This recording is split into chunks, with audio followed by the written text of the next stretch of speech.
Tajuk ketah kerja adalah etika sebagai seorang pemimpin, analisis terhadap kepimpinan Rasulullah sallallahu alaihi wasallam.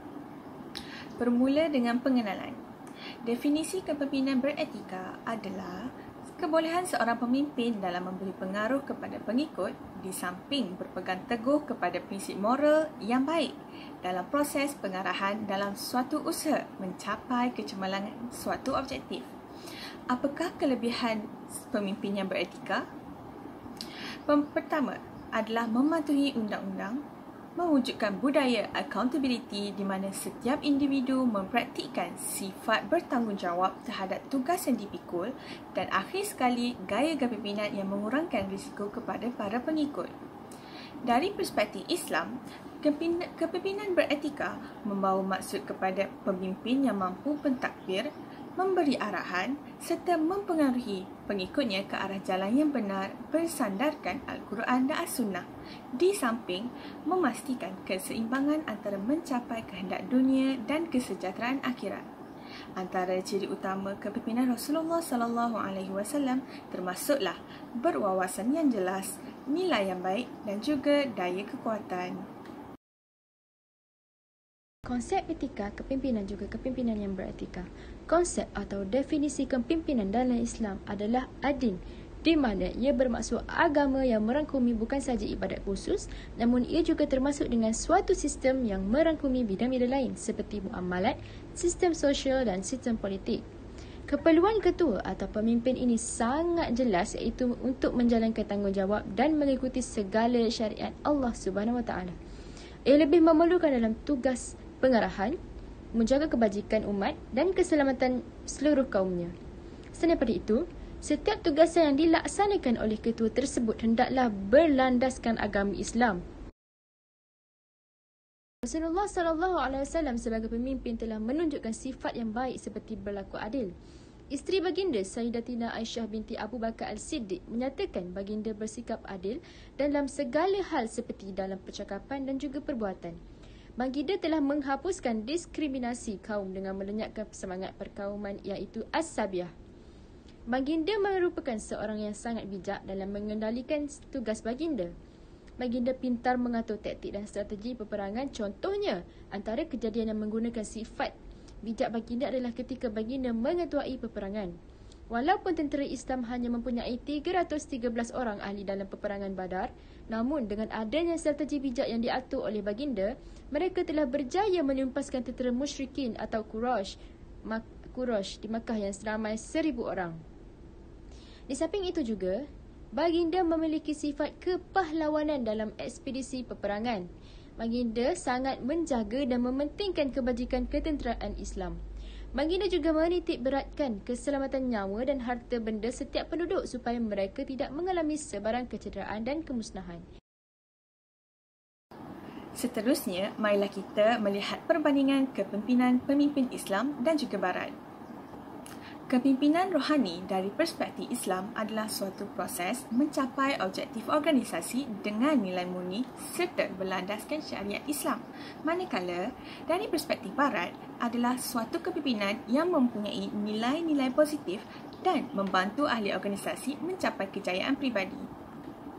Apakah perbezaan kedua-dua ini? Dari perspektif Islam, ianya mempunyai elemen ketakwaan. Kita sebagai umat Islam berserah kepada Allah Subhanahu Wa Taala setelah kita berusaha, kerana kita beriman kepada sifat kudrat yang bermaksud berkuasa, di mana di dunia ini hanya Allah Subhanahu Wa Taala adalah sebagai pemilik dan pemegang kuasa terhadap segala sesuatu. Manakala dari perspektif Barat, mereka hanyalah bersifat praktikal. Seterusnya, definisi kepimpinan transformasi adalah suatu peluang kepada ahli-ahli organisasi untuk bekerja dan saling tolong-menolong sesama sendiri, di mana dapat dilihat dalam surah Al-Ma'idah ayat 2 yang bermaksud, dan tolong-menolonglah kamu dalam mengejarkan kebajikan dan takwa, dan janganlah tolong-menolong dalam berbuat dosa dan pelanggaran, dan bertakwalah kamu kepada Allah, sesungguhnya Allah amat berat siksanya. Dari perspektif barat pula, ianya merupakan suatu hubungan pemimpin dan pengikut dalam proses tolong-menolong bagi mencapai objektif dan meningkatkan nilai moraliti dan motivasi. Apakah matlamat akhir bagi kedua-dua pemimpin ini? Bagi pemimpin Islam, matlamat akhir mereka adalah untuk berpandukan syariat Islam dan juga tuntutan akhirat.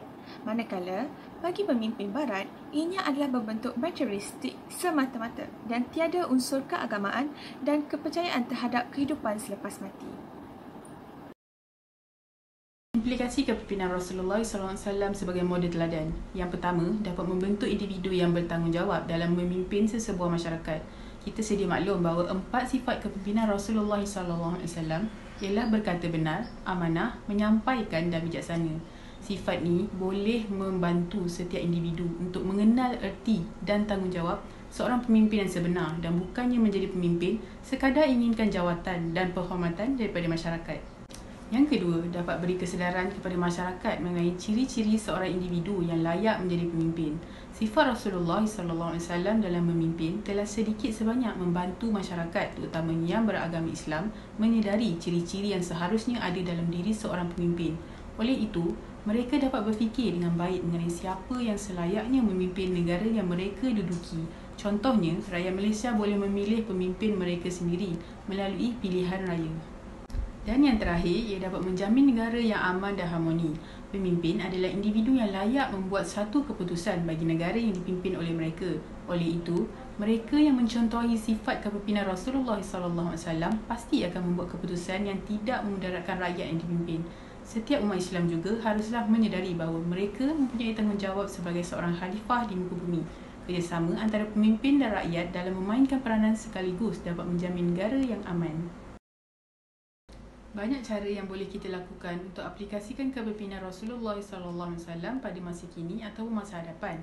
Yang pertama, seorang pemimpin hendaklah sentiasa berani menegakkan kebenaran dalam memimpin. Contohnya, seorang pemimpin tetap teguh dan berani meneruskan tanggungjawabnya untuk memimpin negara, walaupun banyak pihak yang menindas dan berkata buruk tentang dirinya.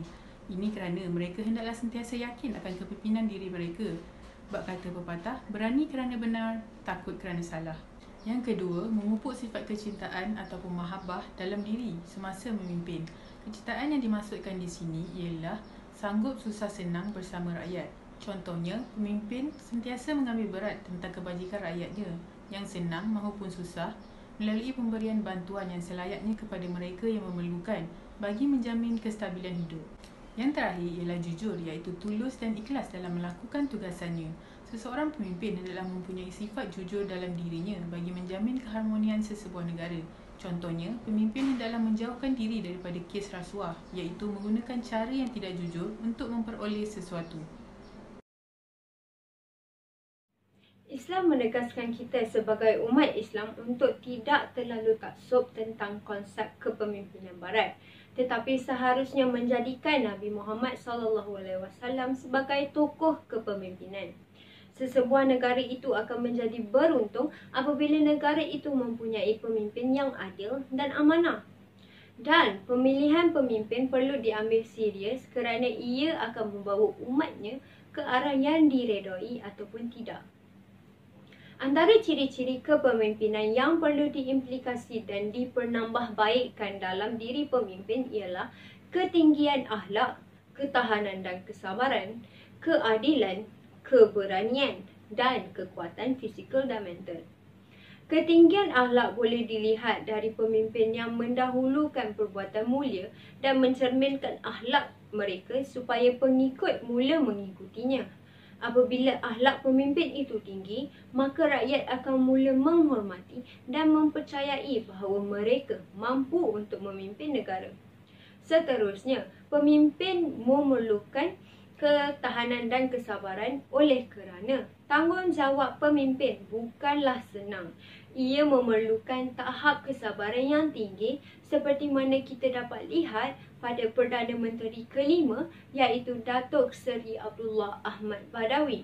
Walaupun beliau diejek atau dicaci, beliau tetap meneruskan pemerintahan demi kesejahteraan negara. Tambahan itu pula, pemimpin memerlukan keadilan dalam pemerintahan. Keadilan dalam Islam bermaksud pemberian hak kepada yang memerlukan, seperti mana Datuk Seri Abdullah Ahmad Badawi telah menggubal sebahagian perlembagaan persekutuan demi hak-hak wanita. Keberanian dan kekuatan fizikal mental juga perlu ada dalam diri pemimpin supaya dapat menghadapi masalah dan rintangan dengan rapi dan teratur. Seperti Perdana Menteri ke-8 iaitu Tan Sri Muhyiddin Yassin telah menjadi Perdana Menteri dalam era pandemik COVID-19.